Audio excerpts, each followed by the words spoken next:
Hi students, welcome to my English Journey YouTube channel and today's lesson is Related to God 10th class CBSE new syllabus first unit. First పాఠాన్ని ఈరోజు మనం తెలుగులో explain చేయబోతున్నాం. Before you read, they say faith can move mountains. అందరూ అంటారు నమ్మకానికి పర్వతాలని కదిలించే శక్తి ఉంటుందని. But what should we put our faith in?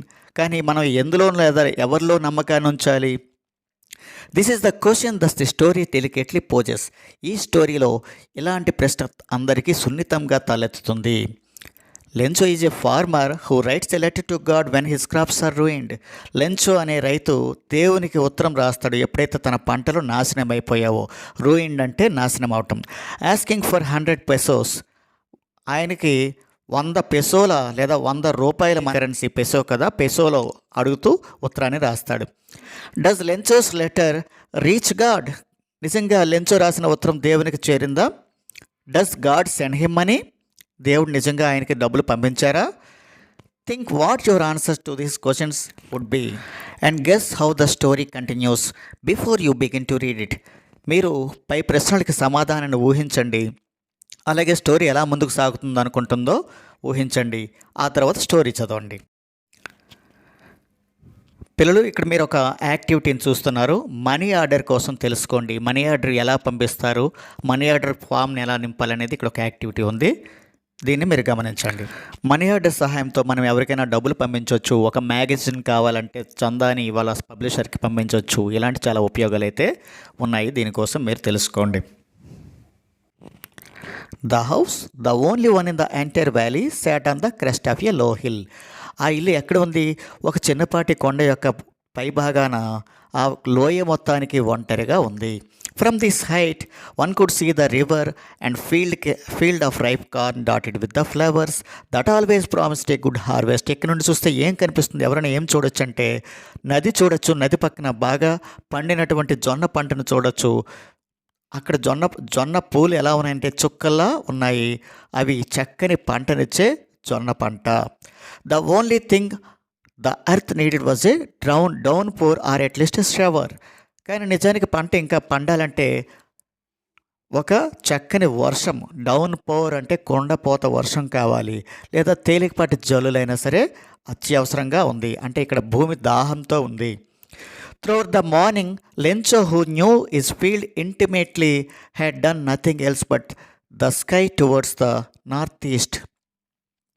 ఉదయం నుండి చూస్తుంటే లెంచో చేసిన పని ఏంటంటే, లెంచో ఎవరైతే ఒక రైతు, తన పొలాల కోసం పంటల కోసం బాగా తెలిసినటువంటి వ్యక్తి, ఒకే ఒక పని చేశాడు. ఏంటంటే కేవలం ఆకాశం వైపు చూడడం, నార్త్ ఈస్ట్ ఈశాన్యం వైపు చూడడం మాత్రమే చేశాడు. Now we're really going to get some water woman. ఇప్పుడు మనం కొంత నీరుని పొందబోతున్నాం, అంటే ఇక్కడ వర్షం పడబోతుంది అంటూ ఒక మహిళకి చెప్పాడు. బహుశా తన భార్యకి అలా చెప్పాడు. The woman who was preparing the supper replied. ఎవరైతే ఆ స్త్రీ ఉందో ఆమె ఇలా సమాధానం చెప్పింది. Yes, God willing the older boys were working in the field. ఆమె ఏం చెప్పిందంటే, అవును, దేవుడు మనకి వర్షాన్ని ఇవ్వబోతున్నాడు, దేవుడు అంగీకరించాడని చెప్తుంది.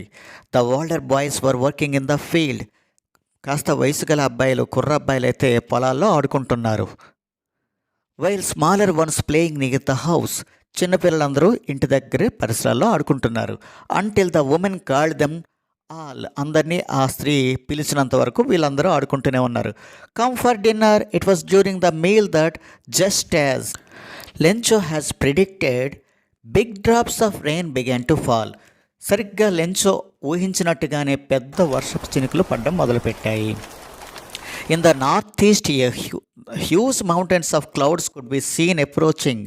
ఈశాన్య వైపు పెద్ద మేఘపు పర్వతాలు, అంటే పెద్ద మేఘాలు అనే ఉద్దేశంతో చెప్తున్నారు, అవి రావడం మొదలుపెట్టాయి. అప్రోచింగ్ అంటే దగ్గరికి చేరుతున్నాయి.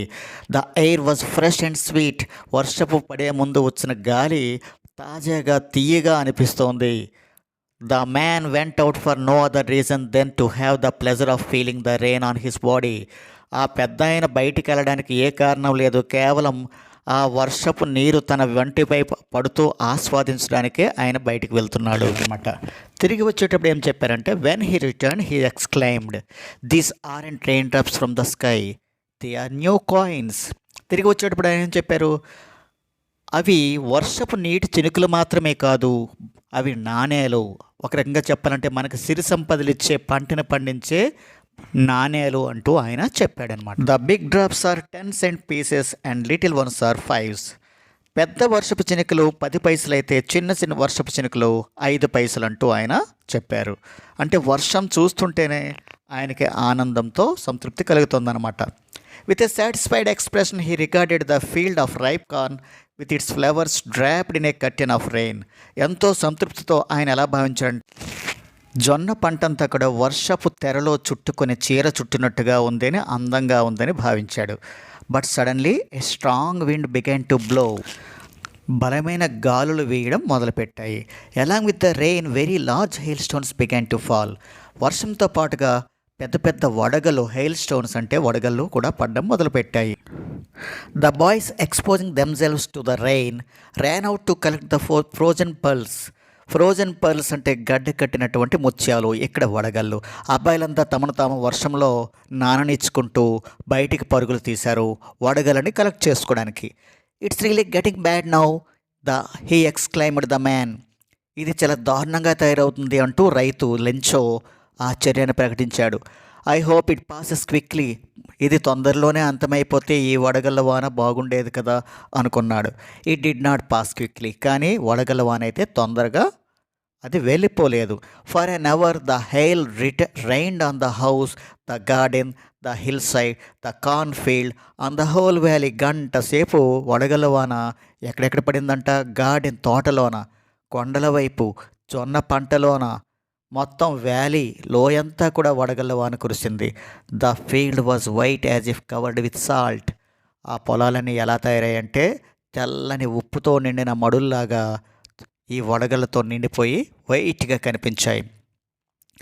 Not a leaf remained on the trees, the corn was totally destroyed.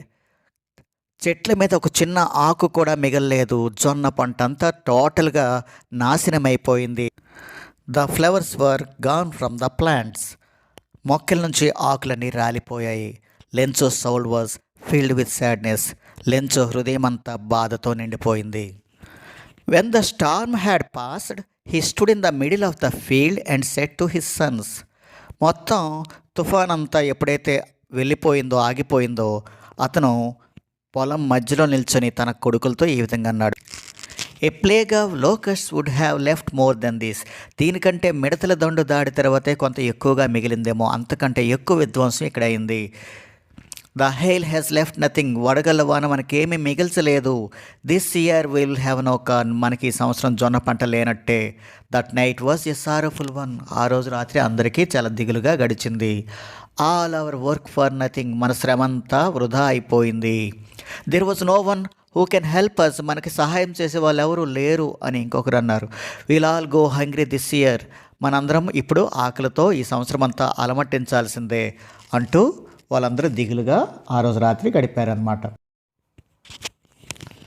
But in the hearts of all who lived in that solitary house in the middle of the valley there was a single hope, help from God. కానీ ఎవరైతే ఆ ఒంటరి ఇల్లులో, ఆ లోయలోని ఒంటరి నివాసంలో నివసిస్తున్నారో వాళ్ళందరి హృదయాల్లో ఒక చిన్న ఆశ మాత్రం ఉంది. అదేంటంటే దేవుని నుంచి సహాయం అందుతుంది అని. Don't be so upset even though this seems like a total loss. Remember no one dies of hunger. కానీ లెంచో చెప్పారు, ఎవరు నిరాశ చెందకండి. ఇది మొత్తం సర్వనాశనమైనట్టుగా మీకు అనిపించినా మీరు గుర్తుంచుకోండి, మనలో ఏ ఒక్కరు కూడా ఆకలితో చనిపోరు. లెంచో తన మత బోధకులు చెప్పిన విషయాలని గుర్తు చేసుకుంటూ ఉన్నాడు. That's what they say, no one dies of hunger. వాళ్ళు ఏం చెప్తారంటే ఏ ఒక్కరు కూడా ఆకలితో చనిపోరు, దేవుడు కాపాడుతాడని చెప్తుంటారు కదా. All through the night Lencho thought only of this one hope. రాత్రంతా లెంచో ఈ ఒక్క ఆశపైనే ఆలోచిస్తూ గడిపాడు. The help of God. దేవుని యొక్క సహాయం అందుతుంది అని. Whose eyes as he had been instructed see everything. ఎవరి కళ్ళైతే ప్రపంచంలో ప్రతి విషయాన్ని చూడగలవని మతబోధకులు చెప్తుంటారో ఆ విషయాన్ని గుర్తు చేసుకున్నాడు. Even what is deep in once conscience. ఒకరి అభిమతం లోపలికి, మనసు లోపలికి కూడాను దేవుడు చూడగలడని చెప్తారు. Lencho was an aux of a man. Lencho ఒక ఎద్దు లాంటి మనిషి. ఇక్కడ ఎద్దు అంటే working like an animal in the fields. పొలాల్లో ఎద్దులాగా చాలా కాయ కష్టం చేస్తుండేటటువంటి మనిషి. But still he న్యో how to right. కానీ అతనికి ఇంకా తెలుసు ఎలా రాయడం అనేది, చదువుకోవడం రాయడం అనేది తెలుసు. The following Sunday at daybreak he began to write a letter which he himself would carry to the town and place in the mail. Next Sunday ఏం చేశాడంటే లెంచో ఒక లెటర్ని రాశాడు. మధ్యాహ్నం సమయంలో ఒక ఉత్తరాన్ని రాసి తనంతట తానే తీసుకువెళ్ళి దాన్ని మెయిల్లో అంటే పోస్ట్ బాక్స్లో వేశాడు. It was nothing less than A letter to God. అది ఇంకేం కాదు, దేవునికి రాసినటువంటి ఉత్తరం. గాడ్ హీ రోట్, దేవుడా అంటూ ఆయన రాయడం మొదలుపెట్టాడు. If you don't help me, my family and I will be go hungry this year. నేను నా కుటుంబం ఈ సంవత్సరం అంతా ఆకలితో పస్తులు ఉండాల్సి వస్తుంది. I need 100 pesos in order to so my field again and to live until the crop comes. నాకు 100 pesos కావాలి మళ్ళీ నాటడానికి, అలాగే పంట వచ్చేంత వరకు నా కుటుంబం అంతా బతకడానికి. బికాస్ ద హెయిల్ స్టార్మ్ అంటూ ఇంకా చాలా రాశాడు. ఎందుకంటే వడగళ్ళ వాన అంటూ జరిగిందంతా రాశాడు. He wrote to God on the envelope. Cover పైన ఏం రాశాడు? టు గాడ్ అని అడ్రస్ రాశాడు. అంతకుమించి ఎవరికి అడ్రస్ తెలియదు కదా, దేవుడు address. Put the letter inside and still troubled. ఆ ఉత్తరాన్ని దాని లోపల ఉంచి ఇబ్బంది పడుతూ వెంట్ టు టౌన్, నగరానికి పట్టణానికి వెళ్ళాడు. At the post office he placed a stamp on the letter and dropped in to the mail box. Post office దగ్గరికి వెళ్ళి ఒక స్టాంపును కొనుక్కొని లెటర్ పైన అంటించి దాన్ని పోస్ట్ డబ్బాలో పడేశాడు. One of the employees, who was a postman and also helped at the post office, went to his boss laughing heartily and showed him the letter to God. అక్కడ పనిచేసే ఉద్యోగుల్లో ఒకరైనటువంటి సహాయకుడు మరియు పోస్ట్ మ్యాన్ అయిన ఒక ఉద్యోగి తన బాస్ దగ్గరికి నవ్వుకుంటా వెళ్ళి ఆ లెటర్ని చూపించాడు. ఏదైతే లెటర్ టు గాడ్ అని రాయబడి ఉందో ఆ లెటర్ని చూపించాడు. The post master a fat amiable fellow. Postmaster ఎలా ఉంటారు? ఒక లావుపాటి స్నేహపూర్వకమైన వ్యక్తి. Also broke out laughing. ఆయన కూడా నవ్వడం మొదలుపెట్టారు. But almost immediately he turn serious.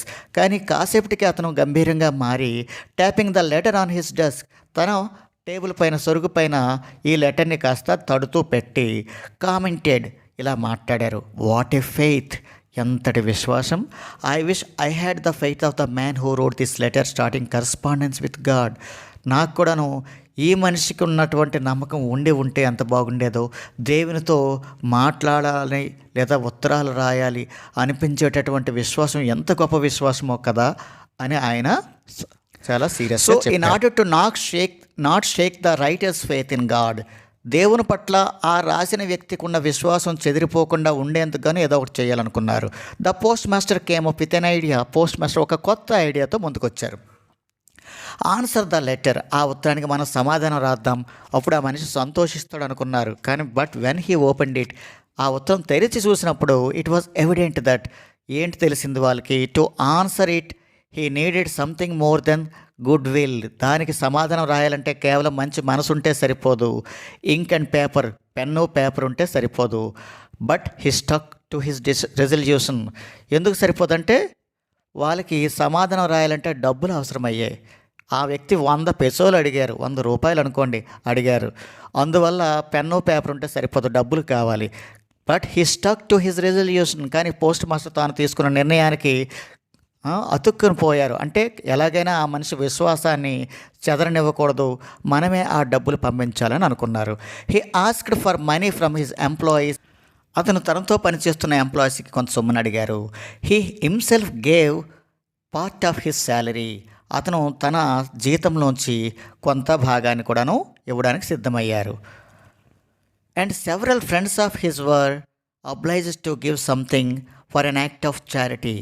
ఆయనకు ఉండేటటువంటి స్నేహితులు కూడాను ముందుకొచ్చారు ఈ దాతృత్వపు కార్యక్రమం, చారిటీ అంటే దాతృత్వంతో కూడినటువంటి ఈ చర్యని సమర్థించేందుకు గాను వాళ్ళ ఫ్రెండ్స్ కూడా కొంత సొమ్ము ఇవ్వడానికి ముందుకొచ్చారు. It was impossible for him to gather together the 100 pesos. వాళ్ళకి 100 పెసోలు సంపాదించడం అనేది, కలెక్ట్ చేయడం అనేది అసాధ్యమైపోయింది, సాధ్యం కాలేదు. ఎందుకంటే అప్పట్లో అది చాలా పెద్ద మొత్తం అనమాట. So he was able to send the farmer only little more than a half. కాబట్టి ఆయన రైతుకి కేవలం సగం కంటే కొంత ఎక్కువగా, అంటే ఒక 70 పెసోలు మాత్రమే money in an envelope and address to Lencho and with a letter containing only single word as a signature God. అతను ఆ సొమ్ముని కవర్లో పెట్టి లెంచోకి అడ్రస్ చేస్తూ రాసి అందులో ఒక కాగితం పైన కేవలం గాడ్ అనే ఒక సంతకాన్ని మాత్రమే రాసి పంపించారనమాట. సో ఇది దేవుడు పంపిస్తున్నటువంటి డబ్బులు అని ఆ వ్యక్తికి అర్థం అవ్వాలని వీరు కోరుకున్నారు. The following Sunday, Lencho came a bit earlier than usual to ask if there was a letter for him. Next Sunday, Lencho post office దగ్గరికి వచ్చి తనకేమైనా ఉత్తరం వచ్చిందా అని కాస్త తొందరగానే వచ్చి అడిగారు. It was the postman himself who handed the letter to him, while the postmaster, experiencing the contentment of a man who has performed a good deed, looked on from his office. అతనికి స్వయంగా ఉత్తరం అందించింది post man అయితే, అదే సమయంలో లోపల ఆఫీస్లో ఉన్నటువంటి పోస్ట్ మాస్టర్ గారు ఎవరైతే నేను ఒక మంచి పని చేశాననే సంతృప్తి, కంటెంట్మెంట్ అంటే సంతృప్తితో ఉన్నారో ఆయన ఆఫీస్ నుండి ఈయన అబ్జర్వ్ చేస్తూ ఈ మనిషి ఎంత ఆనందపడతాడో చూద్దామన్నట్టుగా చూశారు. Lencho showed not a slightest surprise on his seeing the money. Lencho మాత్రం చిన్నపాటి ఆశ్చర్యం కూడా చూపించలేదు ఆ డబ్బులు అందుకున్నట్లు. ఎందుకంటే అతనికి బాగా నమ్మకం అనమాట. ఎలాగూ దేవుడిని అడిగాను, దేవుడు తప్పనిసరిగా పంపిస్తాడు, ఇది మామూలే అన్నట్టుగా చూశాడు. సచ్ వాస్ హిస్ కాన్ఫిడెన్స్, అది అతని నమ్మకం దేవుడి పట్ల. But he became angry when he counted the money. కానీ అతను ఎప్పుడైతే డబ్బులు లెక్కించాడో చాలా కోపం వచ్చేసింది లెంచోకి. God could not have made a mistake. దేవుడైతే తప్పు చేసే అవకాశం లేదు. Nor could he have denied Lencho what he had requested. అదే సమయంలో ఆయన లెంచో అడిగినది ఇవ్వడానికి ఇష్టపడకపోవడం కూడా లేదా తిరస్కరించడం కూడా ఉండదు. లెంచో అడిగింది ఇస్తారు. అలాగే దేవుడు ఎప్పుడు లెక్కల్లో తప్పు చేయరు. అంటే ఇక్కడ తప్పు చేసింది ఎవరు? ఇండైరెక్ట్గా చెప్పాలంటే ఈ పోస్ట్ ఆఫీస్ వాళ్ళే ఏదో తప్పు చేశారన్నట్టుగా ఆయనకి కోపం వచ్చేసింది. Immediately Lencho went up to the window to ask for paper and ink. Lencho వెంటనే కిటికీ వద్దకు వెళ్ళి అక్కడ పేపరు మరియు సిరాని అడిగాడనమాట. అడిగి తీసుకున్నాడు. On the public writing table he started to right. అక్కడ ఉండే అందరూ రాసే బల్లపై ఆయన తన ఉత్తరాన్ని రాయడం మొదలుపెట్టాడు. With much wrinkling of his bro. అతను తన కనుబొమ్మల్ని ముడివేసి రాయడం మొదలుపెట్టాడు. Caused by the effort he made to make express his ideas. తన భావాలు వెల్లడి చేసే ప్రయత్నంలో కనుబొమ్మల్ని ముడివేసి రాశాడనమాట. ఏదో చాలా సీరియస్ మ్యాటర్ రాస్తున్నట్టుగా రాశాడు. When he finished he went to the window to buy a stamp which he licked and then affixed it to the envelope with a blow of his fist. తన చేతి పిడికిలతో ఒక్క గుద్దు గుద్ది ఆ ఎన్వలప్ పైన స్టాంప్ని అంటించాడు. The moment the letter fell into the mail box the post master went to open it. అతను ఆ ఉత్తరాన్ని పోస్ట్ బాక్స్లో వేసిన వెంటనే ఆతృతగా వెయిట్ చేస్తున్నటువంటి పోస్ట్ మాస్టర్ వెళ్ళి ఆ లెటర్ని ఓపెన్ చేశారు. ఇట్ సెడ్, అందులో ఏముందంటే, గాడ్, దేవుడా, of the money that I asked for, నేను అడిగినటువంటి సొమ్ములోంచి ఓన్లీ 70 పెసోస్ రీచ్డ్ మీ, కేవలం 70 పెసోలు మాత్రమే నాకు చేరాయి. సెండ్ మీ ద రెస్ట్, మిగతా మాకు పంపించండి. Since I need it very much, ఎందుకంటే నాకు వాటి అవసరం చాలా ఉంది. నా పంట నష్టమై నా ఫ్యామిలీ ఇబ్బందుల్లో ఉంది. But don't send it to me through the mail, కానీ వాటిని నాకు పోస్ట్ ద్వారా మాత్రం పంపించకండి దేవుడా. Because the post office employees are a bunch of crooks. ఎందుకంటే ఇక్కడ పోస్టల్ ఉద్యోగులంతా దొంగల ముఠా లాంటి వాళ్ళు. లెంచో ఈ విధంగా ఆయన ఉత్తరాన్ని రాశాడు దేవుడికి.